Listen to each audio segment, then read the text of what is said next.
জন্য আমরা জান দেবো, প্রস্তুত আছে কিনা? আজকের এই পটুয়াখালী এক আসন, এই এক আসনের তিনি বিএনপি থেকে বিগত দিনে নির্বাচন করেছেন। তিনি বলেছেন যে আমার দলেরা চাঁদাবাজি করে, আমার দলেরা ঘাট দখল করে, কেন্দ্র সন্দেহ করে। আমি তাকে উদ্দেশ্য করে আমি একটি মন্তব্য লিখেছিলাম যে আপনি বিএনপির ভাইস চেয়ারম্যান এবং পটুয়াখালীর অভিভাবক, আপনি যদি বলেন আপনার দলের কোথায় অবস্থা, আপনার যদি নিয়ন্ত্রণে না থাকে তাহলে আপনার কি যোগ্যতা আছে এই পটুয়াখালী এক আসনে? আপনি আপনার দলকে নিয়ন্ত্রণ করতে পারছেন না।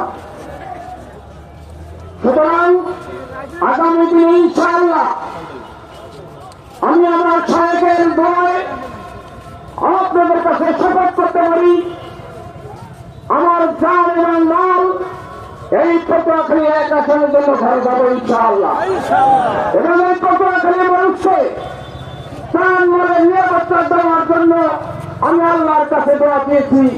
আল্লাহ যদি কবুল করে প্রতিটি মানুষের প্রাণ মালের নিরাপত্তা ইনশাআল্লাহ গ্যারান্টি দেব।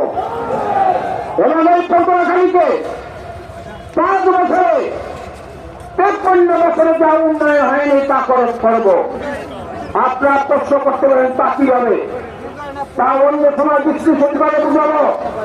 53 বছরের উন্নয়ন কিভাবে 1 বছরে করা যায়।